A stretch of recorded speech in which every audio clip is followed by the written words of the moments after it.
Now, on 105.9 FM and streaming worldwide on the WMAL app, O'Connor and Company.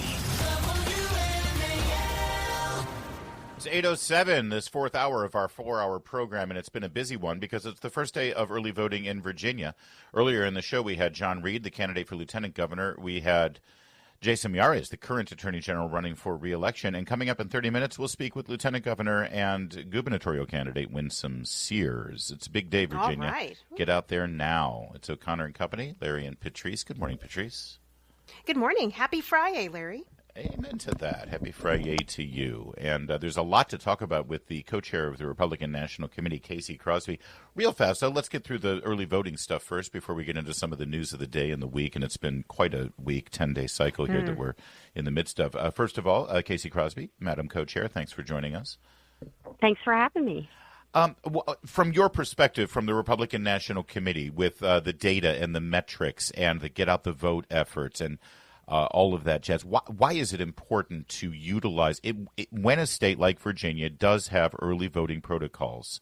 Why is it important for Republicans to get out now as early as possible and vote? Why does that assist the candidate? Well, it's certainly helpful for us for tracking how the candidate's doing and where we need to target our efforts. I mean, obviously campaigns are very expensive and we need to make sure that, we get these people out to vote. And when they don't vote early, it costs us money because we're tracking them down, trying to get people out to vote. So, we encourage everybody to get out, utilize this as a tool. There's many tools in the box to be able to go out and vote, and this is one of them. And we really encourage people to do that, really specifically because in the long run, it does save us some money. We can use those resources to go chase voters that maybe lower propensity voters that can help us swing elections. Yeah, those are really good reasons for Virginia voters to start today and vote. Thinking big picture, though, and just kind of going nationally, obviously, the murder of Charlie Kirk has been in the headlines, grabbing the headlines. And earlier this week, it was so nice to see so many people, go out and show their support through vigils, and obviously at the Kennedy Center honoring him. What is your perspective and take on kind of just the response, not just conservatives, but broadly of people in response to this assassination of Charlie Kirk? Well, I mean, I think first and foremost, a lot of us are sad. Many of us knew Charlie personally. Charlie endorsed me when I ran for treasurer for the RNC, and certainly I heard Caroline Leavitt speak at the Kennedy Center memorial, and she did a beautiful job, but she said, I don't know that I would be here without the support of Charlie Kirk, and I think so many of us feel the same way. He was Christian first. I mean, he loved Jesus and preached the gospel. Obviously, I think President Trump has said that he was instrumental in getting out the youth vote, which we saw that demographic grow tremendously in this last presidential cycle. And, I think we owe a lot to Charlie Kirk and Turning Point USA. And certainly it has hit us in so many different ways. Our building alone, we have lots of young people who came up through Turning Point who are first in our building. And, they were sad, very, very sad, but also their families, their friends were concerned for their safety as they're coming in and out of, the Republican National Committee headquarters. Yes, and so it's touched a lot of us very hard. It has been a very difficult week. And then, to know that just such a young father, with these two young kids and a precious wife, was killed in such a violent way just for going out and trying to have discussions with people. It's truly unbelievable. Well, and we've been speaking quite a bit since that horrible day, September 10th. And Vice President J.D. Vance just recently echoed the idea that all the both sides conversation that we're hearing about how there's violence on both sides, sure, maybe, although I think it's completely asymmetrical, Chairwoman Crosbie. But even more so, there's one side for the last 10 years who have relentlessly dehumanized Republicans and conservatives by calling us fascist.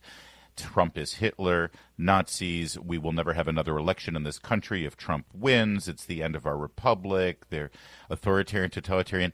And I just want you to listen. This is yesterday, just a week after the assassination of Charlie Kirk. Here's Jasmine Crockett on a podcast, Cut 16. Listen. But we got to come together because it's not each other that is the problem. It's the other side. It's the fascist. It's the wannabe dictator. It is, the hater in chief. It is the racist in chief. Like, that is like what we've got to get out of. And so I think we will. Yeah, that's the kind of thing when you dehumanize your political opponent that inspires an evil person to pick up a gun and do something about it. Casey Crosbie, she's not a backbencher. She's a superstar, and I haven't heard one Democrat denounce her for that or say, hey, maybe we should tamp this down. In fact, they benefit from Jasmine Crockett. They raise money off of Jasmine Crockett. How do we move on from here? How do we need to keep calling this out, don't we?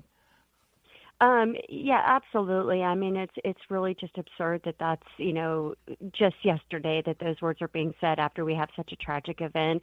And, and I think you can see nationally, I mean, the Democrats are really struggling. Their leaders like the Jasmine Crockett's, the AOCs, the Mamdanis are not in touch with middle America. And I think that we're seeing that last time I was on your show, we talked about how voter registration in states that track by party, the Dems are down over 2 million, while the Republicans are up by over 2.4 million. They're overall with the DNC, their financing and their investors are not buying into their message. And, it's truly unbelievable to me that, your moderate Democrats will put up with this woke left messaging right now, because the numbers and the support just doesn't follow the message. But it's just truly unbelievable. I can't believe that that's what she was just saying yesterday, particularly given we're just a little over a week out of the tragic assassination of Charlie Kirk. And again, they're just completely out of touch with middle America. We're speaking with Casey Crosbie, RNC co-chair. Bringing it back to Virginia and the races, we have seen a tremendous amount of money coming into the state of Virginia, on the left side in particular, to support candidates like Abigail Spanberger. And it's so interesting to see them nationalizing this issue as though they're running against President Trump, not against, Winsome Earle-Sears or the other Republican candidates. Can you speak to kind of the fundraising side on the Republican side? How do you see this playing out and impacting the races? Yeah, absolutely. We have had staff on the ground in Virginia. Those are resources that we've poured into the state since last May. Clearly, we've had we saw during 2024, when you protect the vote and you recruit poll workers and poll watchers, that is very beneficial to winning elections. And, I'm happy between Virginia and New Jersey, we have recruited over 1,800 poll workers for this election cycle. I know in Arlington, for example, I think Senator Warner was out trying to rally people today, but even the Arlington Republican Party, I mean, they're answering, and they've mailed out 25,000 sample ballots to a presidential election year turnout universe. And so even in Arlington, they're fired up to elect our Republican ticket, which is outstanding, with Winsome at the top. John Reed's great. I mean, you just have such a strong ticket. And, going back to the messaging, I mean, Spanberger, she is once again saying she supports Virginia being a sanctuary state and having sanctuary cities, when MS-13 gang members are in the state of Virginia, in fact, recruiting in middle schools. I mean, this is what people need to understand is going on in your state. And they can nationalize it and make it against Trump. But when you look at her policies, these 80-20 policies that she is so strongly behind, and how detrimental it could be for your state moving forward, particularly after 4 years of Glenn Youngkin, who's just been amazing with his policies. We need to get people out to vote. Well, Abigail Spanberger, as you just noted, is outraising Winsome Sears right now, and most of that money is coming from out of state. That's from political organizations. Well-funded, deep-pocketed political organizations out of state who want to change Virginia. And you also just noted that the DNC nationally is struggling with fundraising, and the RNC, the numbers are phenomenal. You guys are awash with cash. We don't know how this election is going to go 50 days from now, but can you at least say to Virginia voters that at the end of the day, the RNC is going to do whatever it can with its funding to make sure that this is not a money question afterwards, and that Winsome Sears said, well, we could have won, but we were outspent. You guys have the money. Are you guys going to come to the table? Well, and I think we're always outspent. If you look at a national level, I mean, during this last presidential cycle, Harris had over $1 billion that she blew through. We tend to be very targeted in our spending. Like I said, we have been doing trainings and election integrity trainings across the state of Virginia. We have staff on the ground. We have been increasing that staff. And yes, we're putting the necessary resources into where we think we can make a difference in the state of Virginia. All right. We'll follow up as the campaign continues. It is the first day of early voting, but much. there's still a whole lot of work to be done to Election Day. Casey Crosbie, thank you, co-chair of the RNC. And I'm sure her staff knows I'm going to keep asking that question. It's 8:16. WMAL, making sense of the news. Live from the Home Paramount Pest Control Studios. Home Paramount, the leader in pest control since 1939. Well, of course, the Democrats are also trying to get out the vote on this first day of early voting in Virginia. And to that end, they're going to have a rally over there at the courthouse in Arlington, I believe. Mark Warner's going to be there for Abigail Spanberger. But on our side, we've got Cory Inganamort. Yes, we do. Leading a counter protest. He, of course, a employee with Townhall, my colleague at Townhall, and my former colleague here on WMAL. Cory, you're out there now. What's the scene like? Larry, thanks for having me. Yes, I am right next to the stage right now. The speaker can hear me. I'm getting a lot of dirty looks right now because I'm right next to the speaker holding a big sign of Richard Cox, the man.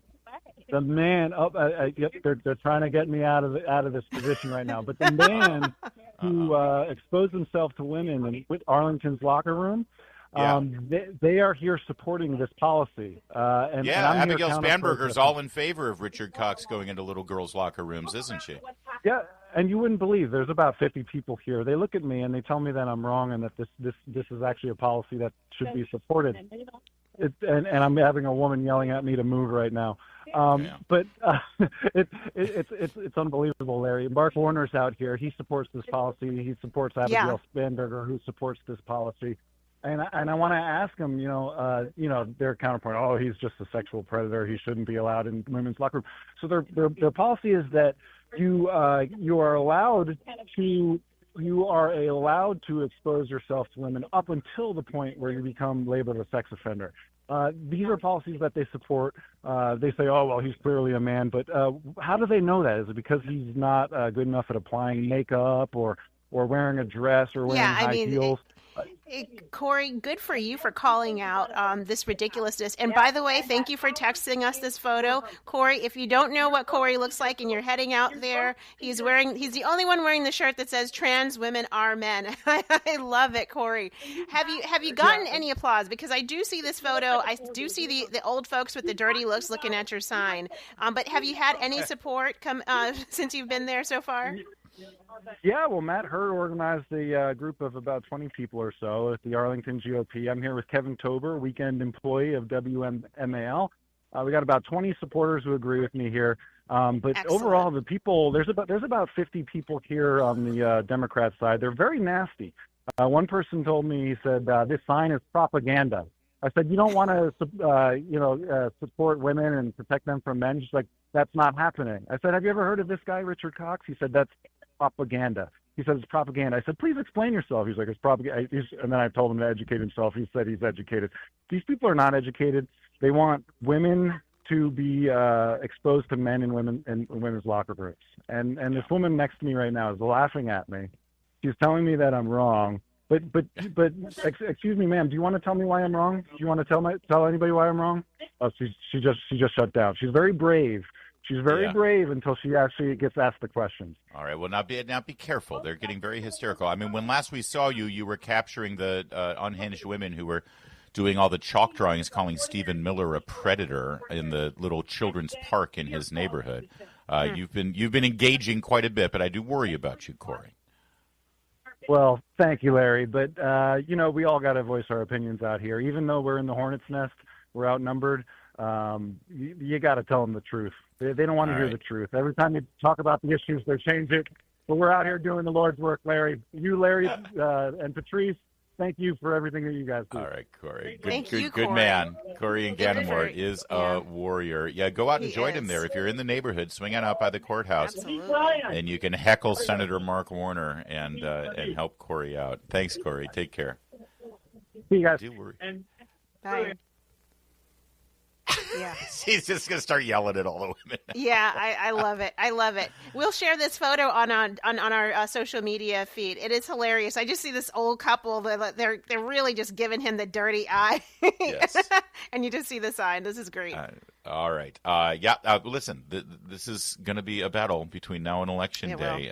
Early voting starts today. And coming up in mere moments, we'll speak with the top of the ticket, Lieutenant Governor Winsome Earle-Sears, running for the governor's seat. And it's going to be, she's ready to fight. She's a Marine, after all. It's 8:23. All right, coming up, we've got none other than Lieutenant Governor Winsome Earle-Sears here to talk about early voting, which starts today. Stay with us. It's O'Connor and Company at 8:30. WMAL-FM, Woodbridge, Washington, a Cumulus media station. Making sense of the news. News Talk 105.9. News now. Now on 105.9 FM and streaming worldwide on the WMAL app. O'Connor and Company. 8:37, Larry O'Connor with Patrice Onwuka, and a very busy morning as we've already spoken with Jason Miyares, the Attorney General, and of course John Reed, the nominee for Lieutenant Governor. And now we turn to Virginia's Lieutenant Governor candidate for Governor, Winsome Earle-Sears. Happy first day of voting, Lieutenant Governor Sears. Oh, happy day it is. Hey, Larry, thank you for having me on your show. We are doing this because we are common sense people. I know it, and I got to tell you, I think that your campaign has really hit a stride over the last several weeks, and you're engaging on these issues that Abigail Spanberger is hiding from, and these are incredibly extreme and, as you say, outside of common sense. I got to ask you, is it frustrating for you that she is hiding? She's not engaging on anything. You're a Marine. You want to flush out your enemy. You want to get into the fight, and she isn't responding to any of this. It seems like she's running a shadowy campaign here. She's hiding. She's hunkering down somewhere. She doesn't come out and defend her ideas. She doesn't come out and tell people what she's for, and that's why it's incumbent on me and the rest of us who are common sense folks to tell people exactly what she stands for. She's going to have sanctuary cities in Virginia. She has voted against the Lake and Riley Act, which simply said if you're a criminal illegally here, you've got to go back home. We're going to deport you. She has voted for nude males in our locker rooms with our girls and in girls' sports. She's erasing women. And then, of course, we know that she has voted to defund the police as well as taken money from thousands of dollars from a PAC who said get rid of qualified immunity. So we cannot have her. She makes no sense. Is that you, Patrice? Good morning. Good morning, Lieutenant Governor. Yeah, you listed off some really crazy things that she's stood for. I would love for you to talk from like an economic policy perspective. John Reed talked about, just the growth and the amount of businesses and savings that, your administration with Governor Youngkin has delivered to voters, because I think it's a good pushback to this ad I'm seeing Spanberger put out there where it seems like, you're not talking about Virginians who've maybe have been laid off or have lost their jobs as part of the right sizing of federal government. So talk to us about the economy in Virginia. Right. So I'm the only one of us who has led a men's prison ministry. And I've also been the only one of us who has been the director of a women's homeless shelter. She would make it seem like I have a hard heart, that I don't care. Why would I have done all those things? And by the way, I mopped the floors of a food pantry so that it would be nice and spotless when those who couldn't help themselves came in for a hot meal. So how am I going to leave Virginians behind who don't have jobs? Of course not. And by the way, I know what it's like to lose a job. So we have created, you probably heard, 10,000 new jobs in the past 2 months.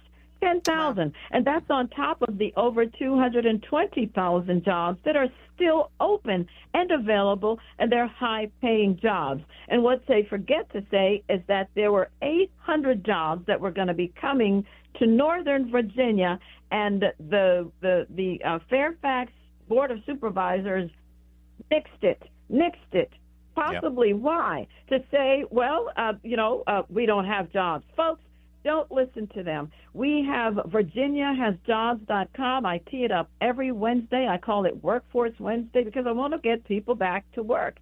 And what they haven't told you is that some of those who on the federal level are not working there any longer, they have already either moved out of the state or they have taken other jobs, either in government at every level, or they have taken private sector jobs, or they have started their own business.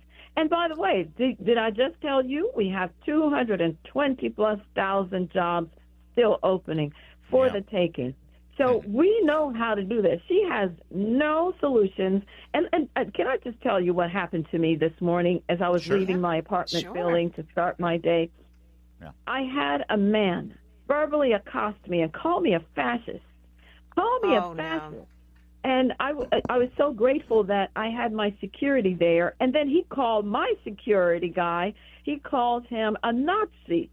And think about who we are. I'm a Marine. I would have fought for him, for his life. And not only that, but my security personnel, he's a combat Army veteran, has seen horrors of war. How dare you call him a Nazi? These are the kinds of people that are her voters. But there are common sense Democrats out there, and I'm appealing to you.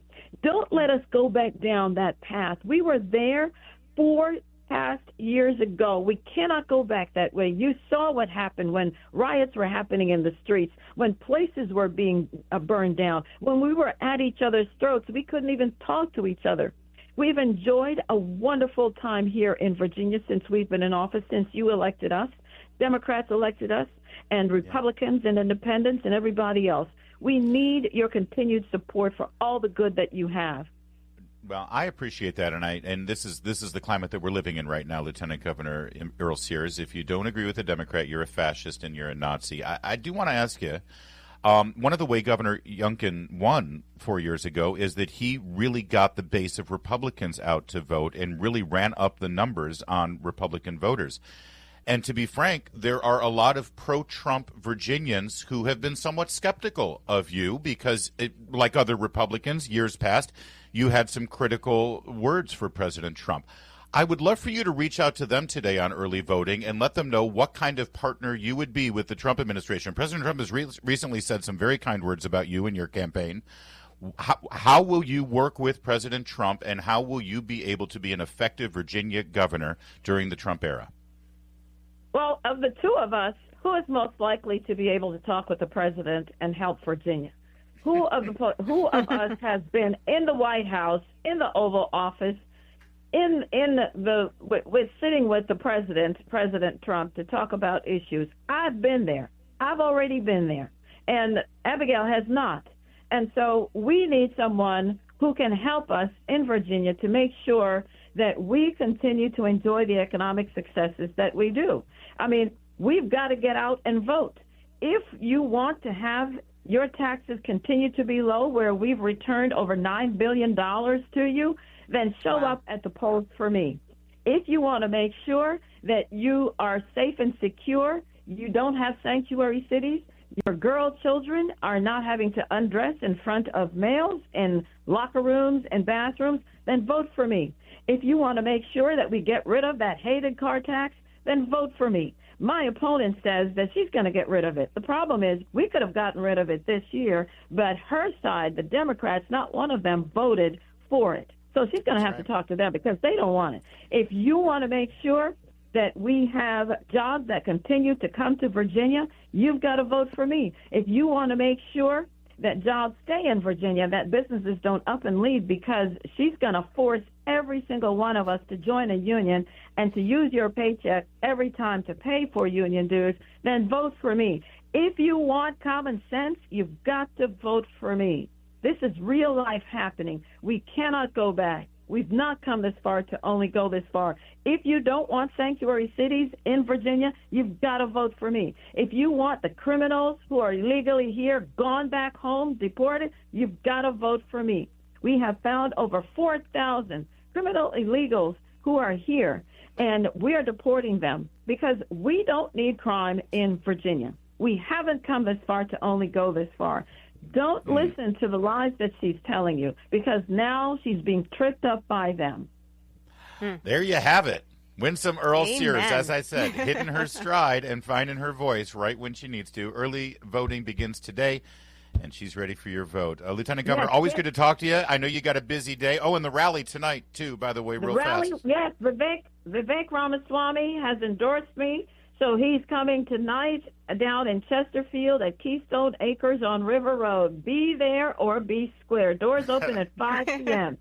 You don't want to be Thank square. you, Lieutenant Governor. Thank you, Lieutenant Governor. Great to talk with you. It's 8:45. Mark Levin, weekdays 6 till 9 on 105.9 WMAL, making sense of the news. Two very well-reported articles, Patrice, on the Jimmy Kimmel firing, one from the Wall Street Journal, one from the Hollywood Reporter, both of them sort of with the same storyline here, that the reason Disney Entertainment decided to end the show or suspend the show was because Jimmy Kimmel was going to come out with a monologue that was going to be a full-throated defense of himself, accusing his critics of being MAGA Republican Trump fascists who were trying to silence him, and he was just going to double and triple down on the rhetoric. Nowhere, and there was a threatened advertiser boycott. There were the two syndicators who were pulling the plug, and Disney decided that Jimmy Kimmel being on the air again this Wednesday night was going to make matters worse. Nowhere in any of these articles is it suggested that anything that the chairman of the FCC, Brendan Carr, said had any impact on any of this. Well, and can I throw in one more rationale here? Jimmy Kimmel's ratings have been in the toilet. The demo, 18 through 49 demo, his audience was ranging 129,000 people, not millions, just 129,000 people. Your other show gets better ratings. Correct, Larry? Well, I mean, this show gets better ratings.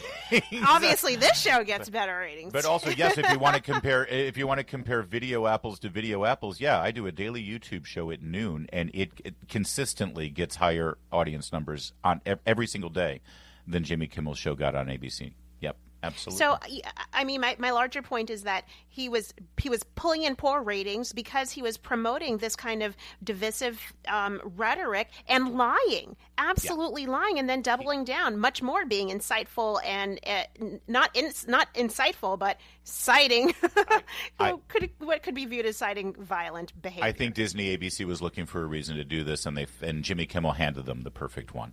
It's 8:52. Exactly. A Better Life with Dr. Sanjay Gupta. My friend Eric Topol has been studying superagers for almost 2 decades, and he joined me for a recent episode of my podcast, Chasing Life, to talk about everything he has learned from